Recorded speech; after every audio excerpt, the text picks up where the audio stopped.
Hello दोस्तों, good morning, जय हिंद, जय भारत। और आज हम लोग पढ़ने वाले हैं काव्य शास्त्र से संबंधित प्रश्नोत्तर। और इसमें करीब आपको पूरे काव्य शास्त्र से प्रश्न मिलेंगे। क्योंकि अब कुछ लोगों के मन में प्रश्न आ रहा होगा, सर जी ये काव्य शास्त्र है क्या? तो देखिए, काव्य शास्त्र में बहुत सारे टॉपिक आते हैं, जैसे अलंकार हो गया, रस हो गए, छंद हो गए, और साथ ही साथ रति हो गई। ठीक है, रति के बाद अगर हम देखें तो साहित्य शास्त्र भी इसमें आ जाएगा आपका। ठीक है, तो बस इन्हीं के बारे में कुछ इम्पोर्टेंट फैक्ट होते हैं जो कि आमतौर पे आप लोग बुक्स वगैरह में नहीं पढ़ते हो, और इनसे प्रश्न जरूर पूछे जाते हैं। हर परीक्षा में एक प्रश्न आपको मिलता है, खास तौर पे यूजीसी नेट, ठीक है, एमपी सेट, इन पेपरों में बहुत ज़्यादा मिलते हैं। तो आइए ज़्यादा देर ना करते हुए और क्वेश्चनों की ओर चलते हैं।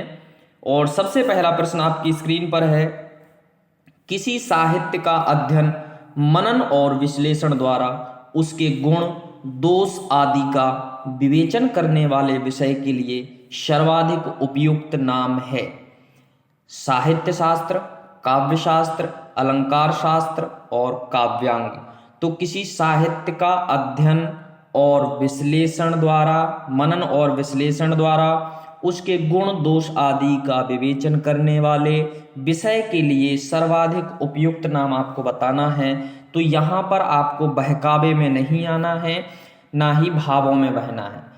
ठीक है, हम काव्य शास्त्र पढ़ा रहे हैं, लेकिन यहाँ पर जो सही आंसर होगा वो साहित्य शास्त्र होगा, क्योंकि हमें यहाँ पर संपूर्ण साहित्य का अध्ययन करने के लिए कहा जा रहा है। तो यहाँ पर सबसे उचित हमारा क्या हो जाएगा? नंबर ए ऑप्शन, साहित्य शास्त्र। दूसरे क्वेश्चन पर हम बढ़ेंगे, और दूसरा क्वेश्चन है कि भारतीय काव्य शास्त्र का प्राचीनतम ग्रंथ कौन सा है? भारतीय काव्य शास्त्र का प्राचीनतम ग्रंथ कौन सा है? आचार्य भामह के द्वारा लिखा गया काव्यालंकार, आचार्य भरत मुनि के द्वारा लिखा गया नाट्यशास्त्र, राजशेखर द्वारा लिखा गया काव्य मीमांसा, या आचार्य मम्मट द्वारा लिखा गया काव्य प्रकाश। तो आप बताएंगे भैया यहाँ पर सही आंसर। मैं आपको डायरेक्टली बता देता हूँ कि यहाँ पर जो सबसे प्राचीनतम ग्रंथ है वो है आचार्य भरत मुनि कृत नाट्यशास्त्र ग्रंथ, जिसमें टोटल 36 अध्याय समाहित हैं। ठीक है, यानी कि 36 खंडों में विभक्त है। ठीक है, एक महाकाव्य है। तो यहाँ पर जो हमारा सही आंसर हो जाएगा वो हो जाएगा बी नंबर। ठीक है, चलिए आगे बढ़ते हैं। और अगला प्रश्न आपकी स्क्रीन पर है, तीसरा नंबर। 4 वेद, 6 वेदांग और 4 शास्त्र के अलावा 15वीं विद्या या 15वीं विधा किसे माना गया है? तो यहाँ पर 15वीं आपको विद्या बताना है, क्या मानी गई है? 4 वेदों को छोड़ करके, 6 वेदांगों को छोड़ करके और 4 शास्त्रों को छोड़ करके 15वीं क्या मानी गई है? तो यहाँ पर जो सही आंसर हो जाएगा वो हो जाएगा आपका सी नंबर, काव्य। ठीक है, यहाँ पर क्या हो जाएगा? C number. चलिए आगे बढ़ते हैं। इसके बाद है, काव्य को 14 विधाओं का आधार किसने कहा है? 14 विधाओं का आधार है काव्य, ये किसका कथन है? तो ये जो कथन है ये है राजशेखर जी का। किसका कथन है? राजशेखर जी का। डी नंबर आपका यहाँ पर सही आंसर हो जाएगा। ठीक है, चलिए आगे बढ़ेंगे। और अगला प्रश्न है, शब्दार्थो सहितम काव्यम, ये कथन किसका है? काव्य के बारे में शब्दार्थो सहितम काव्यम, ये जो कथन है ये कथन किसका है? भामह का है, दंडी का है, बामन का है, या फिर मम्मट का है? तो देखिए, शब्दार्थो सहितम काव्यम, ये जो कथन है काव्य के बारे में कि शब्दों का अर्थ सहित, शब्दों का अर्थ सहित प्रयोग ही क्या होता है? काव्य होता है। तो यहाँ पर जो ये कथन है ये आचार्य भामह जी का कथन है।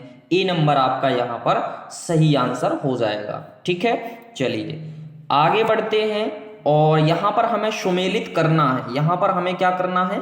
सुमेलित करना है, इसलिए थोड़ा सा हम इसको जूम इन कर रहे हैं। चलिए जूम आउट, सॉरी।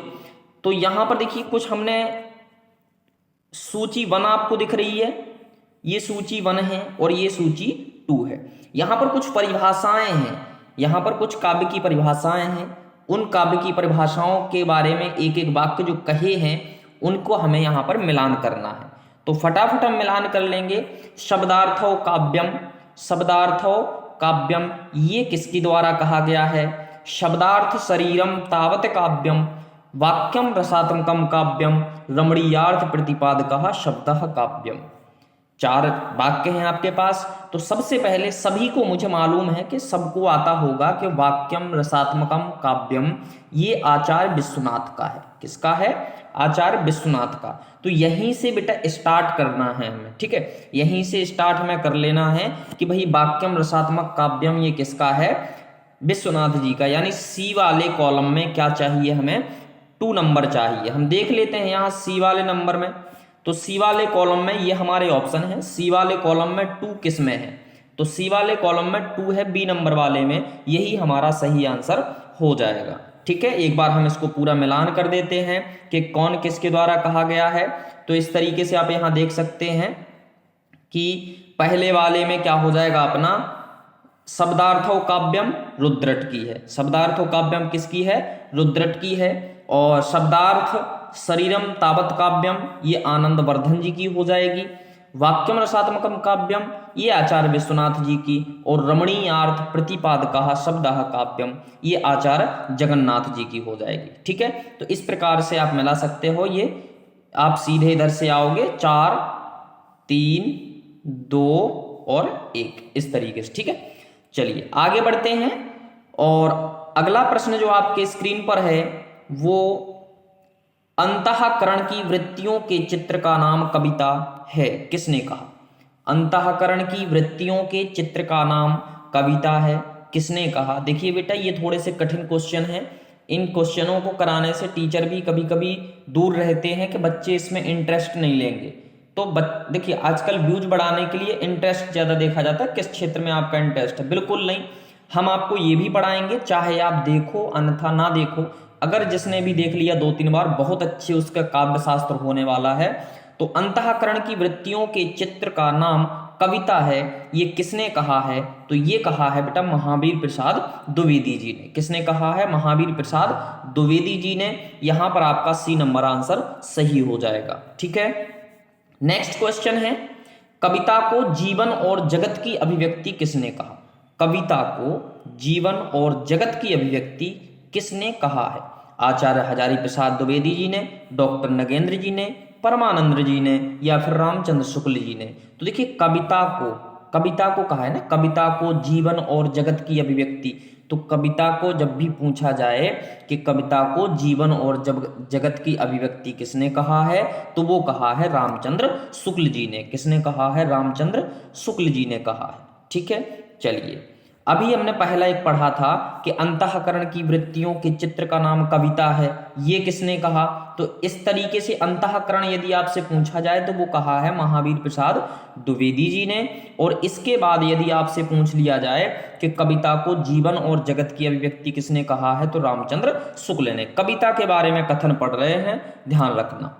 नेक्स्ट है कविता द्वारा असंभव को भी संभव किया जा सकता है। कविता द्वारा असंभव को भी संभव किया जा सकता है, ऐसा ये जो कथन है ये किसके द्वारा कहा गया है? तो ये भी जो कथन है ये बेटा महावीर प्रसाद द्विवेदी जी के द्वारा ही कहा गया है कि कविता के द्वारा असंभव को भी संभव किया जा सकता है।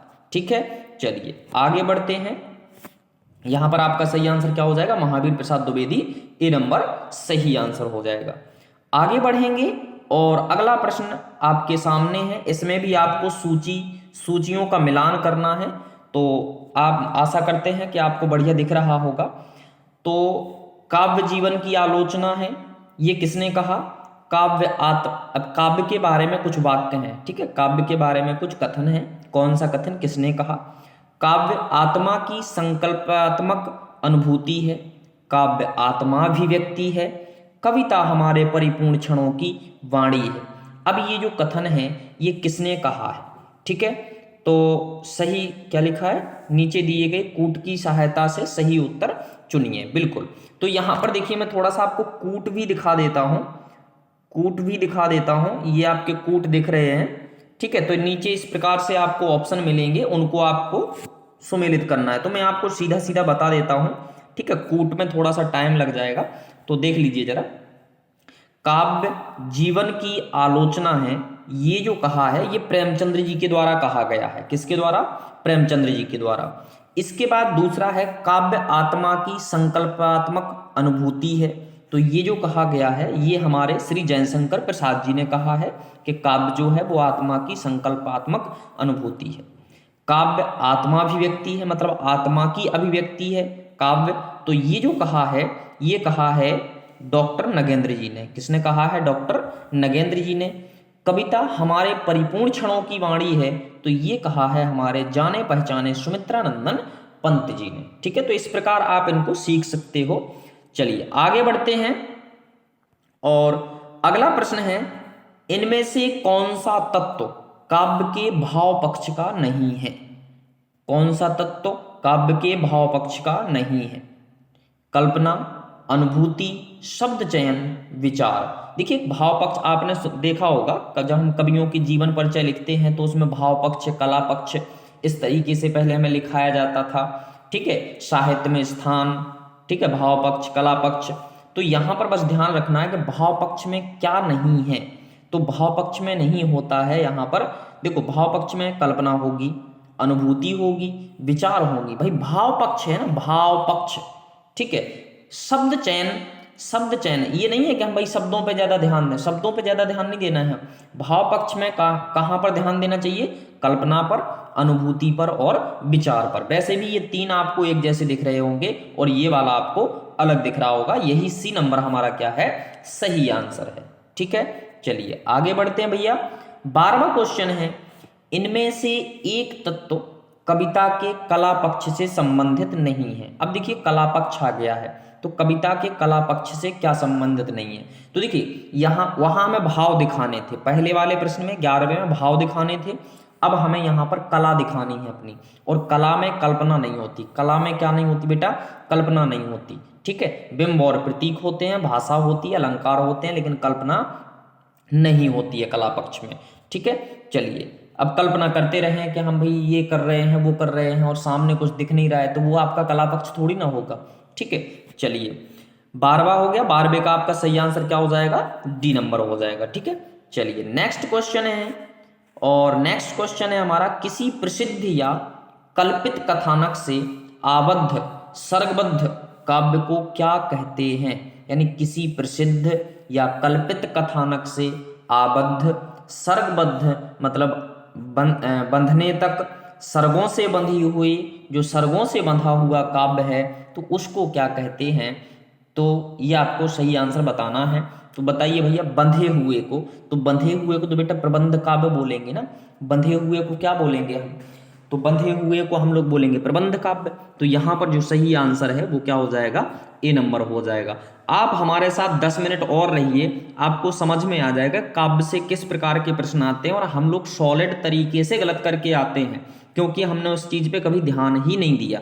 ठीक है, चलिए अब आगे देखिए, कविता में सर्वोपरि महत्व इनमें से किसका है? कविता में सर्वोपरि बुद्धि का, कल्पना का, भाषा का या संगीत तत्व का? तो किसका इसमें सबसे ज्यादा सर्वोपरि महत्व है? देखिए बुद्धि के लिए तो ऐसा है भैया कि कविताएं जो लिखने वाला होगा बुद्धि तो होगी ही। ठीक है, भाषा की यदि हम बात कहें तो जब कविताएं लिखने वाला होता है, कई कविताएं ऐसी लिखी होती हैं जिनमें वो सुर ताल के लिए बिल्कुल मरता ही नहीं है। ठीक है, संगीत तो संगीत तो ऐसा है कि भाई कविताएं, जैसे मान लीजिए कोई कविता लिख रहा है, तो अधिकतर लोग ऐसे भी होते हैं जो मान लीजिए कविताओं में संगीत के हिसाब से नहीं लिखते हैं उसको। ठीक है, तो वास्तविकता में जो सर्वोपरि स्थान बचता है वो बचता है किसका? कल्पना का। किसका बचता है? कल्पना। हमें कौन सी बात कहनी है, किस समय कहनी है, किस तरीके से कहनी है, ये हमें कल्पना सिखाता है। तो कविता में सर्वोपरि महत्व क्या है? कल्पना का। जिसको कल्पना करना नहीं आता है वो कविता नहीं लिख सकता है। तो यहाँ पर 14वें का आंसर क्या हो जाएगा? आपका बी नंबर हो जाएगा। ठीक है, चलिए आगे हम बढ़ते हैं, और अगला प्रश्न हमारे पास है, काव्य हेतु का सही अर्थ है। काव्य हेतु का सही अर्थ है काव्य की उपयोगिता, काव्य रचना का उद्देश्य, काव्य रचना का कारण, काव्यगत सौंदर्य। तो यहाँ पर जो काव्य हेतु का सही अर्थ है वो है काव्य रचना का कारण। भाई हम काव्य रच तो रहे हैं लेकिन किस हेतु रच रहे हैं ये हमें कारण पता होना चाहिए। तो काव्य रचना का कारण यानी यहाँ पर सी नंबर आपका क्या हो जाएगा, सही आंसर हो जाएगा। ठीक है, चलिए आगे बढ़ते हैं और इसी क्रम में हमारा अगला 16वां क्वेश्चन है कि आचार्य बामन ने काव्य हेतु के लिए किस शब्द का प्रयोग किया। यानी आचार्य बामन ने काव्य हेतु के लिए किस शब्द का प्रयोग किया। तो काव्य हेतु के लिए उन्होंने काव्यांग का प्रयोग किया। काव्य हेतु का मतलब है कारण बताना, काव्य क्या मतलब काव्य की रचना किस कारण हो रही है। तो उन्होंने उस चीज को क्या कह दिया, आचार्य बामन जी ने काव्यांग कह दिया। ठीक है, तो यहां पर आपका सही आंसर क्या हो जाएगा, डी हो जाएगा। चलिए आगे बढ़ते हैं। एकाग्रता और अभ्यास से उत्पन्न शक्ति को काव्य हेतु किसने माना है। एकाग्रता को और अभ्यास को। ठीक है, किस किस को, एकाग्रता को और अभ्यास से उत्पन्न जो शक्ति है उसको काव्य हेतु किसने माना। तो जो काव्य हेतु मानने वाले हैं वो है श्रीमान राजशेखर जी। कौन है, राजशेखर जी। तो यहां पर जो आपका सही आंसर है वो हो जाएगा ए नंबर। क्लियर, चलिए आगे बढ़ते हैं भैया। अगला प्रश्न है आपकी स्क्रीन पर 18वां प्रश्न। राजशेखर ने प्रतिभा के कितने भेदों का उल्लेख किया है। तो प्रतिभा के भेद, कितने भेद बताए हैं राजशेखर ने। तो ध्यान रखना प्रतिभा के 3 भेद बताए हैं। 3 अक्षर हैं प्रतिभा में, 3 ही इन्होंने भेद बताए हैं। तो राजशेखर ने प्रतिभा के 3 भेद बताए हैं। ठीक है, चलिए अभी अब इसमें पता चल जाएगा कि जो बुद्धि है वो कौन कौन से भेद में राजशेखर जी ने बताई है। अभी हमने जस्ट पढ़ा था कि प्रतिभा के राजशेखर जी ने 3 भेद बताए हैं। तो वो कौन कौन से हैं, तो देखिए वो है आपकी स्मृति, मति और प्रज्ञा। कौन कौन से हैं, स्मृति, मति और प्रज्ञा। इसलिए इसका भी आंसर हमारा क्या हो जाएगा, सी नंबर क्लियर हो जाएगा। एक बार इस क्वेश्चन को और पढ़ना, आराम से आपको समझ में आ जाएगा। ठीक है, चलिए आगे बढ़ते हैं। भावित्री प्रतिभा किसमें होती है। भावित्री प्रतिभा किसमें होती है, तो बताएंगे विषय वस्तु में, भाषा शैली में, कवि में, पाठक या सहृदय में। तो इसकी जो थ्योरी है, यदि आप लोग कमेंट हमें करते हैं कि सर इसकी थ्योरी हमको पहले समझाइए तभी हमसे ये प्रश्न बनेंगे, तो इसकी थ्योरी भी हम लेकर के आएंगे। भावित्री प्रतिभा किसमें होती है, विषय वस्तु में, भाषा शैली में, कवि में या पाठक या सहृदय में। तो देखिए भावित्री, भावों रूपी जो प्रतिभा होती है ना, भाव वाली जो प्रतिभा होती है वो तो पाठक और या फिर सहृदय में होती है। किस में होती है, पढ़ने वाले में, या जिसमें हम बोलते हैं ना सहृदय के हृदय में। ठीक है, रसों की परिभाषा में पढ़ा होगा।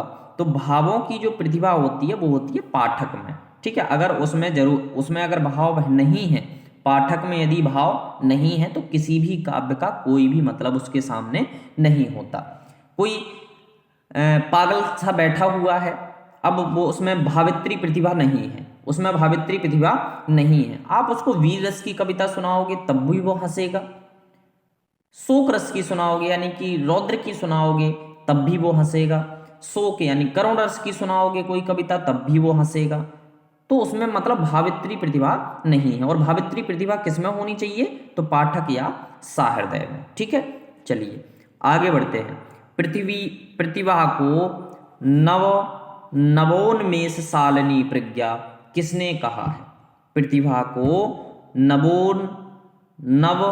नवोन्मेष शालिनी प्रज्ञा किसने कहा है, तो ये कहा है भट्टतोत ने। किसने कहा है, भट्टतोत ने।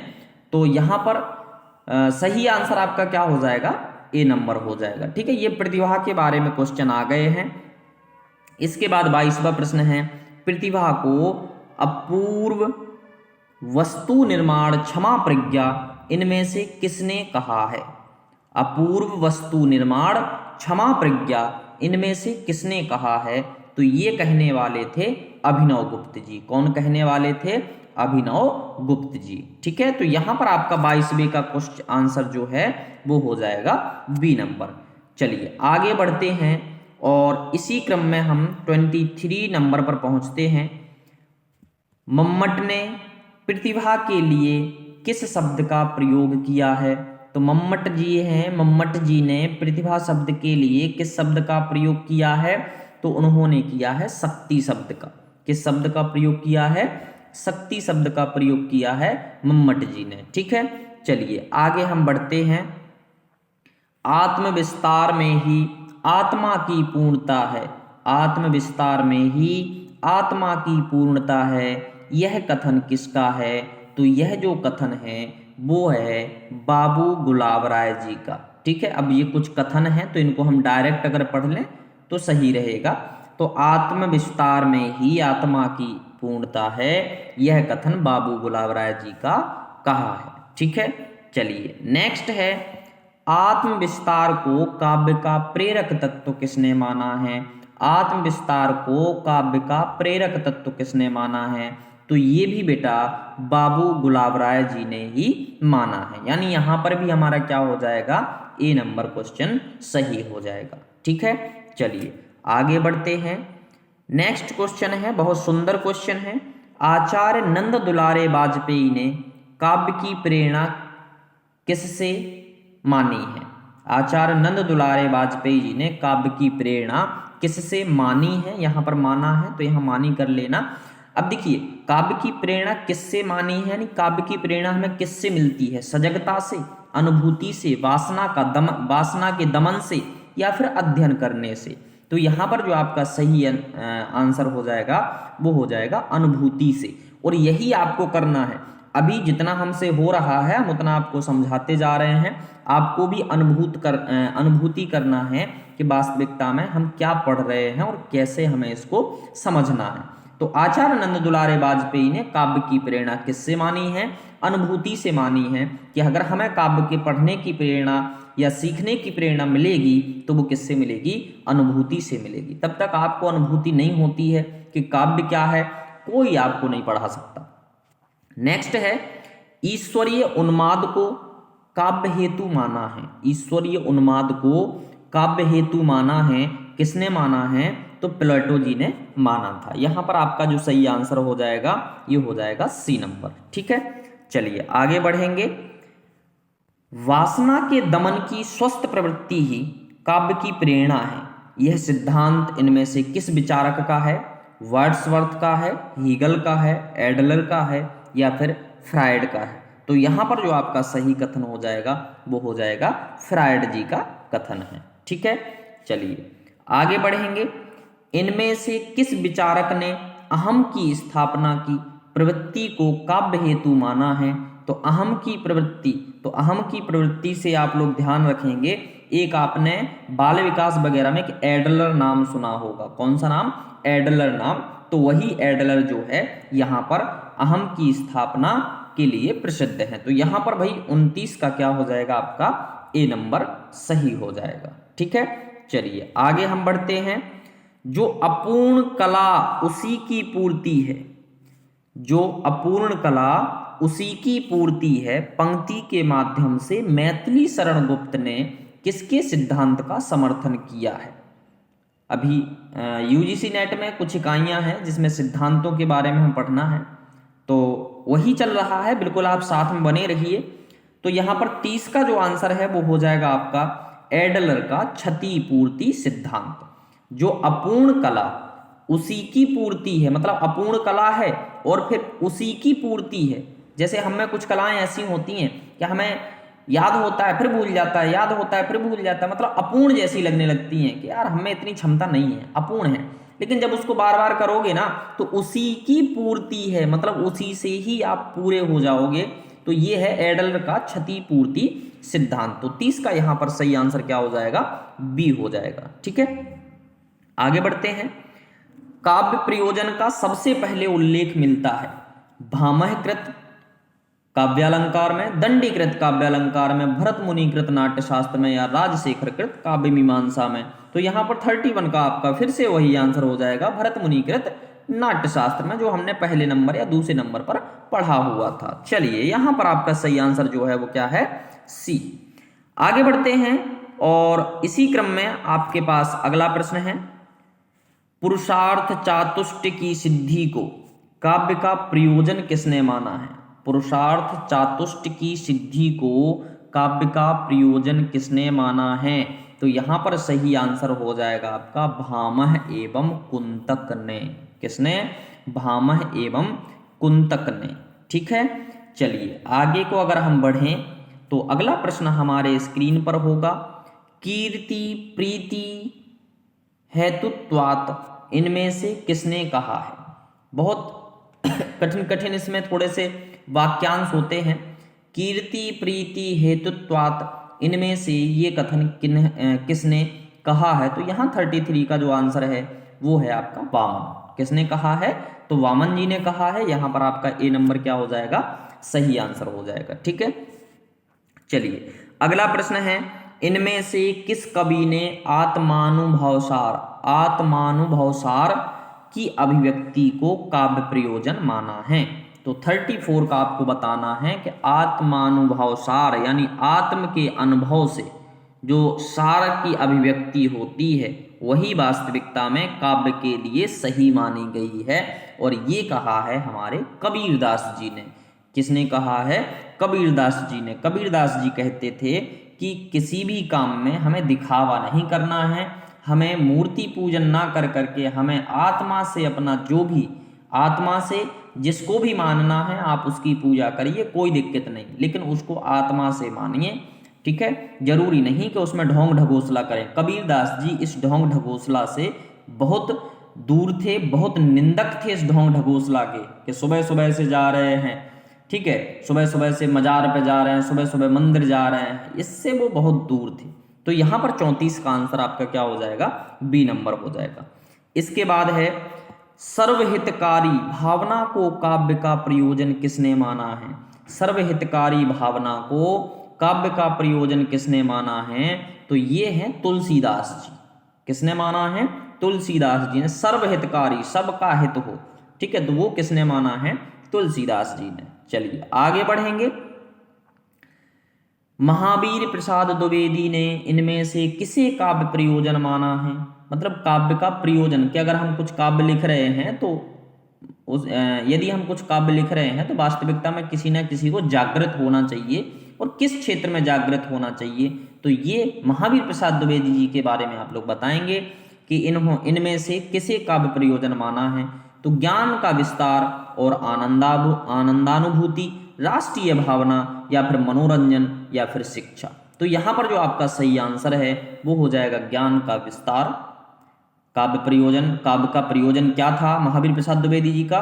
कि ज्ञान का विस्तार और आनंद की अनुभूति हो जाए, वही हमारा काव्य बन जाएगा। तो यहाँ 36 का क्या हो जाएगा, डी हो जाएगा। ठीक है, चलिए आगे बढ़ते हैं और अगला प्रश्न है, मानव हृदय में समाज के प्रति विश्वास उत्पन्न करना ही काव्य प्रयोजन है। यह कथन इनमें से किसका है? मानव हृदय में समाज के प्रति विश्वास उत्पन्न करना ही काव्य का प्रयोजन है। यह कथन इनमें से किसका है? तो यहाँ पर ये जो कथन है ये है श्रीमती महादेवी वर्मा जी का। यानी यहाँ पर सही आंसर क्या हो जाएगा आपका, ए नंबर आपका सही हो जाएगा। उनका कहना था कि हमारे काव्य का प्रयोजन क्या है कि मानव हृदय में समाज के प्रति विश्वास उत्पन्न करना। ठीक है, चलिए आगे बढ़ते हैं और आगे फिर यहाँ पर हमें सूचियों को सुमेलित करना है, और सूचियों को सुमेलित करने के लिए यहाँ पर हम देख लेते हैं भैया जरा, चलो इतने में आपको शायद दिखेगा नहीं तो मैं ऐसा कर लेता हूँ, इस तरीके से कर लेता हूँ। ठीक है, चलिए तो यहाँ पर 2 सूचियाँ दी गई हैं और आपको बताना है कि वास्तविकता में किसका कौन सा काव्य प्रयोजन था। तो काव्य प्रयोजन बताना है। ठीक है, अभी हम काव्य प्रयोजन ही पढ़ रहे थे, तो काव्य प्रयोजन बताना है कि जैसे अयोध्या सिंह हरिओद जी हैं, तो अयोध्या सिंह हरिओद जी का क्या काव्य प्रयोजन रहा है? तो अयोध्या सिंह हरिओद जी का काव्य प्रयोजन रहा है आनंद की अनुभूति। इसके बाद हजारी प्रसाद द्विवेदी जी का जो काव्य प्रयोजन रहा है वो रहा है मानव कल्याण। ठीक है, कि मानव का कल्याण हो। नंद दुलारे वाजपेयी जी का रहा है आत्मानुभूति क्या रहा है, नंद दुलारे वाजपेयी जी का काव्य प्रयोजन आत्मानुभूति, और डॉक्टर नगेंद्र जी का रहा है आत्माभिव्यक्ति। ठीक है, क्या रहा है, आत्माभिव्यक्ति। तो इसका एक स्क्रीनशॉट ले लो, आराम से आपसे बन जाएंगे। क्लियर, चलिए आगे बढ़ते हैं। और अगला प्रश्न है आपका, अगला प्रश्न है 39, रस सिद्धांत के प्रवर्तक आचार्य हैं। रस सिद्धांत के प्रवर्तक आचार्य हैं कौन है? तो राजशेखर हैं क्या, मम्मट, भरतमुनि, दंडी। तो यहां पर जो आपका सही आंसर हो जाएगा वो हो जाएगा कौन, भरतमुनि जी रस सिद्धांत के प्रवर्तक हैं। इन्होंने नाट्यशास्त्र लिखा हुआ था। नाट्यशास्त्र में 8वें और 9वें में इन्होंने रस तथा रस के जो संचारी भाव, विभाव, अनुभव, तत्व होते हैं उनके बारे में बताया है 8वें और 9वें अध्याय में। तो रस सिद्धांत के प्रवर्तक आचार्य कौन है? तो आचार्य भरतमुनि जी हैं। ठीक है, चलिए आगे बढ़ते हैं। रस को काव्य की आत्मा किसने घोषित किया? रस को काव्य की आत्मा किसने घोषित किया? तो रस को काव्य की आत्मा घोषित करने वाले राजशेखर जी हैं। यहां पर सही आंसर क्या हो जाएगा आपका, डी नंबर हो जाएगा। चलिए आगे बढ़ेंगे। माधुर्य गुण को रस का पर्यायवाची किसने कहा है? तो आपने गुण भी पढ़े होंगे, माधुर्य गुण, ओज गुण, ठीक है, तो प्रसाद गुण, ये जो गुण हैं तो इसमें से माधुर्य गुण को रस का पर्यायवाची किसने कहा है? तो माधुर्य को रस का पर्यायवाची कहने वाले हैं दंडी जी। यहां पर सही आंसर आपका क्या हो जाएगा, ए नंबर सही आंसर हो जाएगा। ठीक है, चलिए आगे बढ़ते हैं। रस को अलंकारों की दास्ता से मुक्त करने वाले आचार्य हैं। रस को अलंकारों की दास्ता से मुक्त करने वाले आचार्य कौन से हैं? तो यहां पर हो जाएगा रुद्रट जी। क्या हो जाएंगे, रुद्रट जी। वास्तविकता में हम इस पहले वाक्य को समझा देते हैं। तो अलंकारों की दास्ता यानी अलंकारों की गुलामी कर रहे थे कौन, रस, तो उनको अलंकारों की दास्ता से मुक्त करने का काम किसने किया, रुद्रट जी ने किया है। मतलब ऐसे लग रहा है जैसे अलंकार उस समय चल रहे हों, रस उस समय ना हो, और रस जो हैं वो अलंकारों के साथ साथ चलते हों। ठीक है, कि उन्होंने कहा कि बताइए हम एक अलंकार बोल रहे हैं तो उसमें देखते हैं हंसना। फिर अब जैसे वो अलंकार अगर हास्यप्रद रहा तो वहां पर हास्य रस की उत्पत्ति हो गई। ठीक है, तो ऐसे आप इसको समझ सकते हैं। तो अलंकारों की दास्ता से मुक्त कराने वाले आचार्य कौन है? तो रुद्रट है। ठीक है, चलिए आगे बढ़ते हैं। रस ही कविता का सबसे बड़ा गुण है। रस ही कविता का सबसे बड़ा गुण है, यह कथन किसका है? तो रस ही कविता का सबसे बड़ा गुण है, ये कथन जो है यह है महावीर प्रसाद द्विवेदी जी का, कि अगर किसी भी कविता में रस नहीं है तो वो तो नीरस हो जाएगी, ना तो कोई उसे पढ़ेगा ना कोई उसे सुनेगा। तो रस ही कविता का सबसे बड़ा गुण है, ये कथन किसका था? महावीर प्रसाद द्विवेदी जी का। ठीक है, चलिए आगे बढ़ते हैं। मृत जाति को कवि ही जिलाते रस सुधा के योग से। मृत जाति को कवि ही जिलाते रस सुधा के योग से, यानी जो मृत जाति हो गई है उसको कौन जलाता है? उसको कौन, अब यहाँ पर जलाते का मतलब जगाना भी कह सकते हो आप, कि मृत जाति को कवि ही जिलाते रस सुधा के योग से। तो इस पंक्ति के रचनाकार जो हैं वो कौन है? तो यहाँ पर हैं अपने, देखिए, मैथिली शरण गुप्त। ठीक है, तो ये राष्ट्रकवि थे, और राष्ट्रकवि होने के साथ साथ इन्होंने राष्ट्र के प्रति ही कविताएं ज़्यादातर लिखी हैं। तो इसीलिए यहाँ पर कहा गया है कि मृत जाति को कवि ही जिलाते, या तो ये समझ सकते हो कि जो मृत जाति हो गई है उसको ये उकसाने का काम कर रहे हैं कि अपने कर्तव्यों के लिए, अपने कर्तव्यों से दूर मत हटो, अपनी स्वतंत्रता अगर आपको पानी है तो संघर्ष करो। ये सब अगर कविताएं देने वाले हैं तो वो कौन है? मैथिली शरण गुप्त जी हैं। तो यहाँ पर 44 का सही आंसर क्या हो जाएगा आपका? D number. ठीक है, चलिए आगे बढ़ते हैं। शांत और प्रेयान नामक नए रसों का उल्लेख किसने किया? शांत और प्रेयान नामक नए रसों का उल्लेख किसने किया? 45। तो यहां पर सही आंसर हो जाएगा रुद्रट जी ने। किसने? रुद्रट जी ने। ठीक है, चलिए आगे बढ़ते हैं। रुद्रट ने श्रृंगार रस के कितने भेद माने हैं? वाह, क्या बढ़िया क्वेश्चन आया है।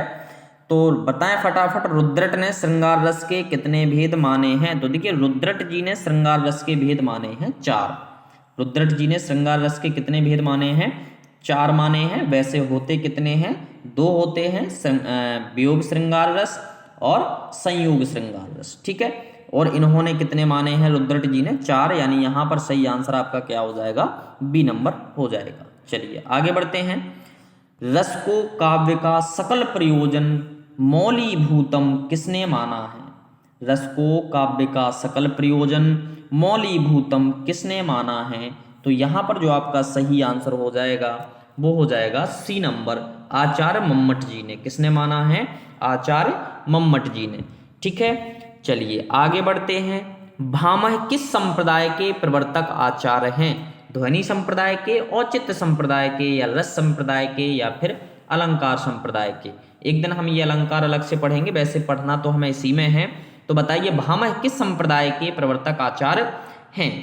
तो भामह जो थे वो थे बेटा आपके 48 अलंकार संप्रदाय। किसके थे? अलंकार संप्रदाय के थे। यानी यहां पर जो सही आंसर है वो आपका हो जाएगा डी। ठीक है, डी फॉर दिल्ली। तो 48 क्वेश्चन पर हम पहुंच चुके हैं और ये क्वेश्चन की जो श्रृंखला अभी चल रही है ये थोड़ी सी बहुत लंबी है। लगभग इसमें 150 या 130-32 इस तरीके से कोई क्वेश्चन है। तो अभी हम लोगों ने 49 क्वेश्चन पढ़े हैं। तो अलंकार संबंधी प्रथम काव्यशास्त्रीय परिभाषा इनमें से किस आचार्य की है?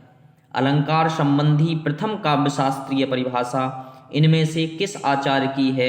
यानी पहली परिभाषा सीधा पूछना चाह रहे हैं कि अलंकारों के संबंध में पहली काव्यशास्त्रीय परिभाषा किसके द्वारा दी गई है? तो देखिए अगर अलंकारों के बारे में बात की जाए तो वो दी गई है दंडी जी के द्वारा। किसके द्वारा दी गई है? दंडी जी के द्वारा। यानी यहाँ ए नंबर आपका क्या हो जाएगा? सही हो जाएगा। ठीक है, चलिए अगला है अलंकारों का सर्वप्रथम वर्गीकरण किसने किया? तो अलंकारों का सर्वप्रथम वर्गीकरण किया था वामन जी ने। किसने किया था भैया? वामन जी ने सर्वप्रथम वर्गीकरण किया था। किसका?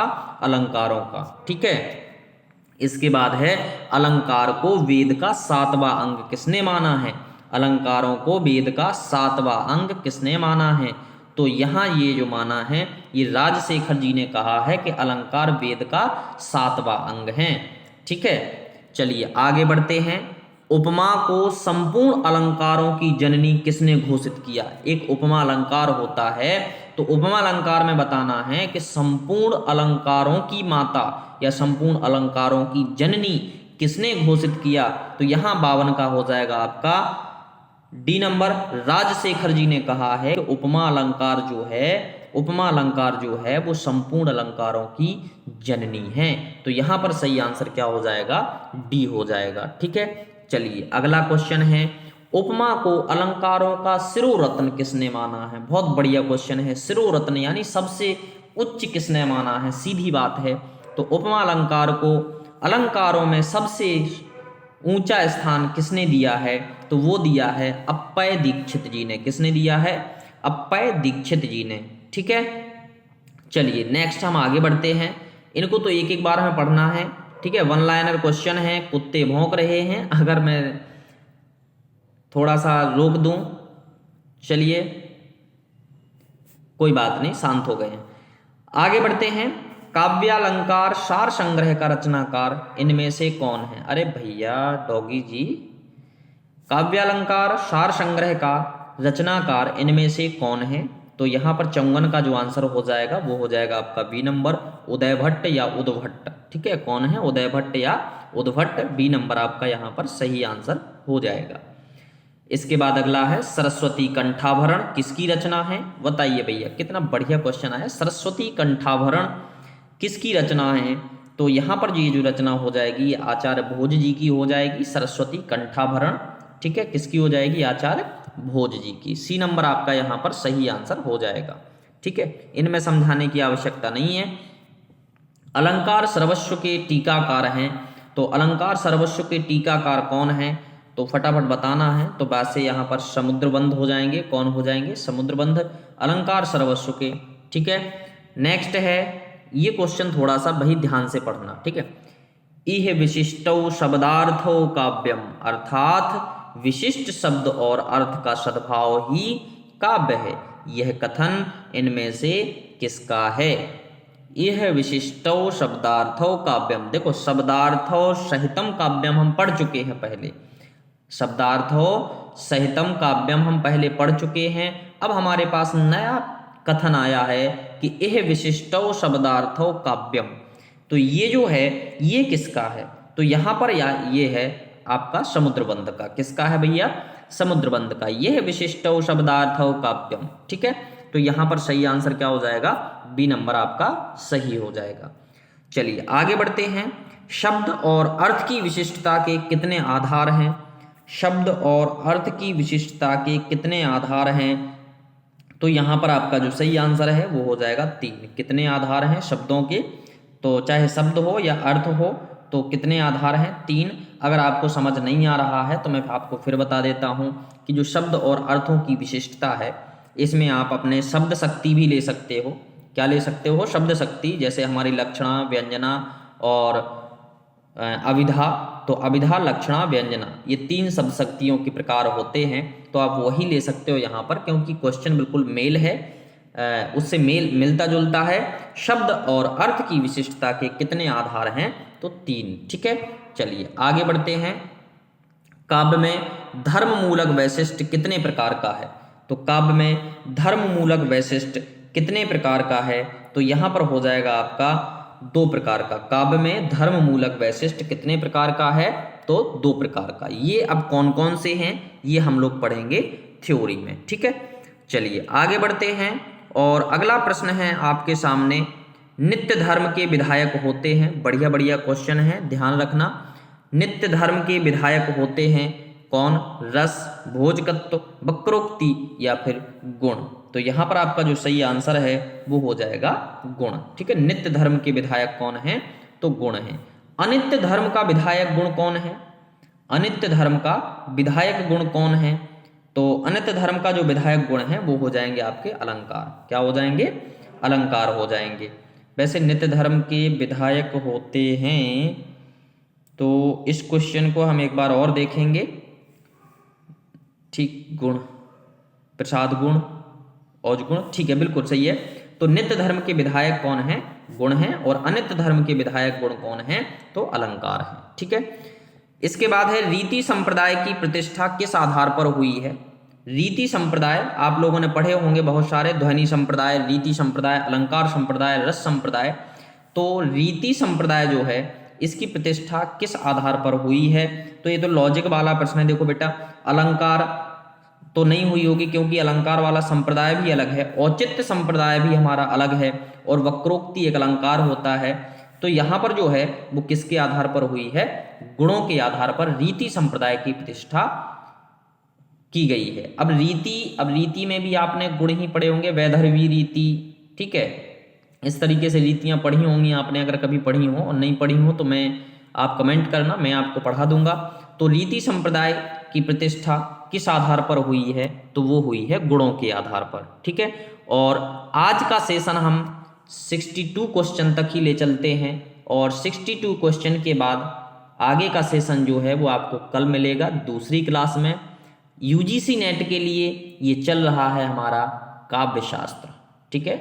चलिए आज के लिए अपनी वाणी को विराम देते हैं। धन्यवाद। जय हिंद, जय भारत।